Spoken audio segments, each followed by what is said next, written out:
Hello friends, I am Chandni Sinha. Welcome back to my channel. और आज का जो वीडियो है वो मैं लाई हूँ यूक्लिड एल्गोरिथम लेमा के बारे में, जो कि बहुत ही इम्पोर्टेंट चैप्टर है टेंथ के बच्चों के लिए। चाहे वो स्टेट गवर्नमेंट का बुक हो या फिर एनसीईआरटी का बुक हो, उसमें Euclid algorithm lemma first chapter में ही पढ़ना होता है। तो चलिए मैं इसके बारे में सबसे पहले बताती हूँ कि आखिर यूक्लिड एल्गोरिथम लेमा है क्या। यूक्लिड एल्गोरिथम लेमा जो है उसको बेसिकली हम ए बराबर बी क्यू प्लस आर के रूप में डिनोट करते हैं। ए बराबर बी क्यू प्लस आर के रूप में डिनोट करते हैं, जहाँ ए होता है। ऐसे हम लोग बचपन में भी जब डिवाइड वगैरह सीखते थे तो उस टाइम भी क्या होता था, हम ये देखते थे भाज्य बराबर होता है भाजक गुना भागफल प्लस शेष।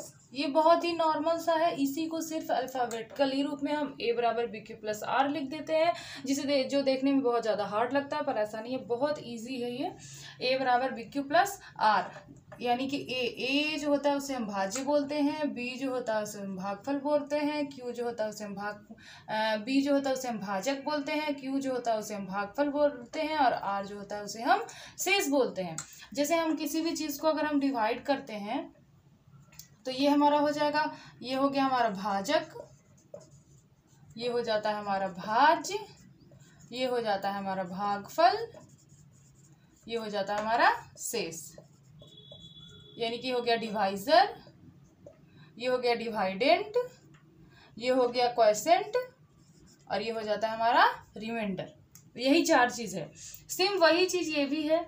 ये हो गया हमारा ए जो है, ए यानी कि भाज्य, बी यानी कि भाजक, क्यू यानी कि भागफल, और आर यानी कि रिमाइंडर। यही चीज़ है हमें यूक्लिड एल्गोरिथम लेमा में पढ़ना। बस ए बराबर बी क्यू प्लस आर, यही चीज़ है। ए बराबर बी क्यू प्लस आर, ए हमारा भाज्य होता है, बी भाजक होता है, क्यू भागफल होता है, और आर हमारा होता है शेषफल। जो भी भाग देने के बाद लास्ट में बचता है उसे हम शेष कहते हैं। तो ये हो गया। अब मेन जो है हमें इसमें और क्या ध्यान देना होता है कि आर जो होता है वो होता है छोटा। हमेशा आर जो होता है वो 0 से बड़ा होगा या बराबर होगा, और बी से हमेशा छोटा होगा। कहीं भी यूक्लिड एल्गोरिथम लेमा जब हम पढ़ते हैं तो वहाँ पे ये लिखा हुआ हमें मिलता है। तो इसका मतलब क्या होगा, आर यानी कि रिमाइंडर जो है वो हमेशा 0 से बड़ा होगा या उसके बराबर भी हो सकता है, और बी से छोटा होगा, हमेशा बी से छोटा होगा, बी यानी कि भाजक से छोटा होगा। ये हो गया हमारा यूक्लिड एल्गोरिथम लेमा। अब हम चलते हैं आगे, क्या कि अब इस एग्जाम में क्वेश्चन कैसे आता है यूक्लिड एल्गोरिथम लेमा से। तो यूक्लिड एल्गोरिथम लेमा से क्वेश्चन आएगा क्या, find HCF by using Euclid algorithm lemma. ठीक है, बस यही क्वेश्चन एग्जाम में आएगा। जैसे हम यही आपको HCF निकालने के लिए बताते हैं कि यूक्लिड एल्गोरिथम लेमा के जरिए हम HCF कैसे निकालेंगे। जैसे मान लें हमारा क्वेश्चन एक दिया हुआ है 420 और 130। ये मैं एनसीईआरटी बुक से बता रही हूँ, चैप्टर 1 है, उसी का ये सॉल्व प्रॉब्लम है। सबसे पहले वो मैं आपको बता रही हूँ। तो जैसे इसमें मैं आपको क्या बोल रहा है, find HCF by using EAL यानी यूक्लिड एल्गोरिथम लेमा। तो सबसे पहले हम क्या जानते हैं, ए बराबर होता है B Q plus are.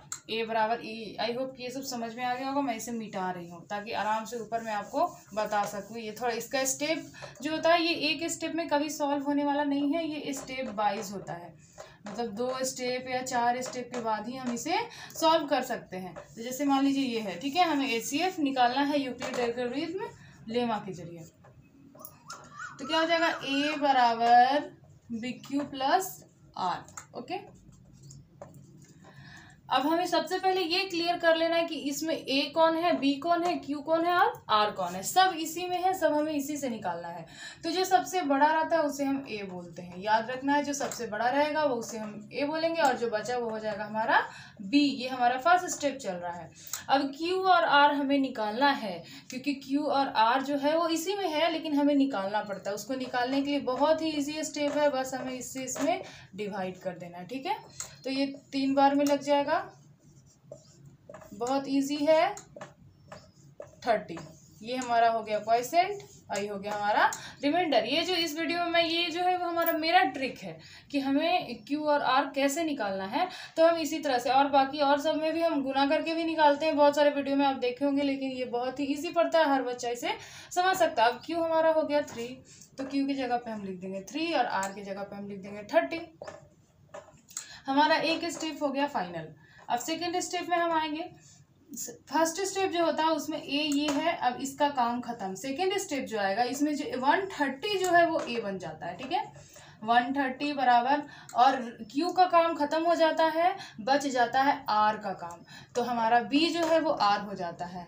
30 multiply, अब देखिए 30 से 130 में हम करेंगे मल्टीप्लाई, तो 3 टाइम्स में लगेगा, नहीं 4 टाइम्स लगेगा, 120 बच जाएगा 10। हमारा ये हो गया क्वोशिएंट, ये हो गया हमारा रिमाइंडर। तो अब क्या यहाँ ये हो गया ए बराबर बी, क्यू का वैल्यू क्या है 4 प्लस आर का वैल्यू है 10, ठीक है। अब हमारा ये सेकेंड स्टेप भी फाइनल। जब भी स्टेप वाइज हम चलेंगे और स्टेप जैसे ही फाइनल होते जाएगा उसमें ए का काम और क्यू का काम खत्म हो जाता है। यहाँ भी ए का काम और क्यू का काम खत्म हो गया। अब हमारा जो बी है और आर से हम चलेंगे, बी जो है वो हमारा हो गया 30, ये हो गया ए, और ये ए हमारा हो गया 30, अब बी हो गया हमारा 10। क्यू का वैल्यू हमें निकालना है, तो अब देखिए 10 से 30 को मल्टीप्लाई कीजिए, ऐसे ही 3 बार में पूरा का पूरा 0 हो जाएगा, मतलब हमारा आर जो है वो 0 हो गया, क्यू हमारा 3 आ गया, तो क्यू का वैल्यू 3 और आर का वैल्यू यहाँ पे हो जाएगा 0। ये हमारा थर्ड स्टेप था। तो बस याद ये रखना है कि जिस बी के वैल्यू को पुट करने से, जिस बी के वैल्यू को पुट करने से आर हमारा 0 हो जाता है, वही हमारा HCF होता है। तो यहाँ पे बी का वैल्यू हम 10 पुट किए, बी का वैल्यू हम देखिए, यहाँ बी का वैल्यू 30 पुट किए तो लेकिन आर 10 था, 0 नहीं आया था। यहाँ बी का वैल्यू 130 था, लेकिन फिर भी यहाँ आर 30 था, मतलब 0 नहीं आया था। जब मेरा 0 आ जाएगा वही बी हमारा आंसर हो जाएगा। तो ये 10 पुट करने से बी का वैल्यू, आर का वैल्यू 0 हो गया, इसलिए HCF हमारा हो जाएगा 10। आई होप कि आपको समझ में आ रहा होगा। ये हो गया हमारा HCF 10। अब चलिए एक और क्वेश्चन मैं आपको लेकर समझा देती हूँ ताकि अच्छी तरह से आप समझ सकें। जैसे एक और क्वेश्चन 135 और 22, ये आप देखे होंगे 1.1 में है, ये चैप्टर में बनाने के लिए क्वेश्चन दिया हुआ है 2 to 5, ठीक है। फिर वही हो जाएगा ए बराबर बी क्यू प्लस आर। ऐसे अगर आप एग्जाम में लिख के बनाएंगे तो आपको पूरा मार्क्स मिलेगा, क्योंकि स्टेप वाइज होता है। स्टेप अगर सारा है तो सारा मार्क्स आपको मिल जाएगा। जो सबसे बड़ा है वो हो जाएगा हमारा ए, जो छोटा है वो हमारा हो जाएगा बी। क्यू हमें निकालना है, और क्यू निकालने के लिए हमें करना होगा डिवाइड। ये मैं बता चुकी हूँ। अगर इसको 2 टाइम लगाते हैं तो ज़्यादा हो जाएगा, 1 टाइम ही लगाइए, 90 हो गया। यू क्यू हो गया, ये हो गया हमारा आर। क्यू का वैल्यू 1 प्लस आर का वैल्यू 90। फिर हम चलेंगे, अब क्या मैं बताई, फर्स्ट स्टेप अगर खत्म हो जाता है तो बी जो है वो ए बन जाएगा, यानी कि 135 ये हो जाएगा बराबर B Q plus R. B हमारा हो जाएगा 90। अब क्यू लाने के लिए फिर से हमें 135 में मल्टीप्लाई करना होगा। आई थिंक ये एक ही बार लगेगा, तो ये हो गया हमारा 1 बार प्लस 45। अब समझ में आ रहा होगा कि इसको बोलते हैं क्यू, इसको बोलते हैं आर। बनाते बनाते आपको खुद ये सब लिखने का कोई ज़रूरत नहीं पड़ेगा। अब हमारा सेकंड स्टेप हो गया फाइनल। अब सेकंड स्टेप जब फाइनल हो गया तो हमारा ए का काम और क्यू का काम खत्म हो गया। फिर अब इन दोनों से हमें चलना है। ये हो रहा हमारा हो जाएगा बी ए, बी का वैल्यू हमें 45 रखना है, लेकिन आप देखिए अगर हम 45 रखते हैं, 45 को अगर 2 बार मल्टीप्लाई करेंगे तो 90 हमारा, मतलब 90 45 को 2 बार पढ़ेंगे, 45 का टेबल, तो 2 बार में 90 जो है वो कट जाएगा और आर हमारा हो जाएगा 0। तो अभी मैं क्या बताई कि जिस भी बी का वैल्यू रखने से अगर आर हमारा 0 हो जाता है वही हमारा हो जाएगा HCF, यानी कि HCF यहाँ पे हो जाएगा बराबर 45। आई होप कि आपको वीडियो पसंद आया होगा। अगर पसंद आया होगा, आप इससे कुछ सीख सकते हैं, तो प्लीज़ मेरे मेहनत के लिए लाइक कीजिएगा, चैनल को सब्सक्राइब कर लीजिएगा और कमेंट कीजिएगा। आप कमेंट में क्वेश्चन भी पूछ सकते हैं और उसका मैं अगले दिन सॉल्व करके इसी तरह से आपको आंसर दूंगी। धीरे धीरे आपको ये भी समझ में आ जाएगा। प्लीज़ सब्सक्राइब कीजिएगा मेरे चैनल को। Bye bye.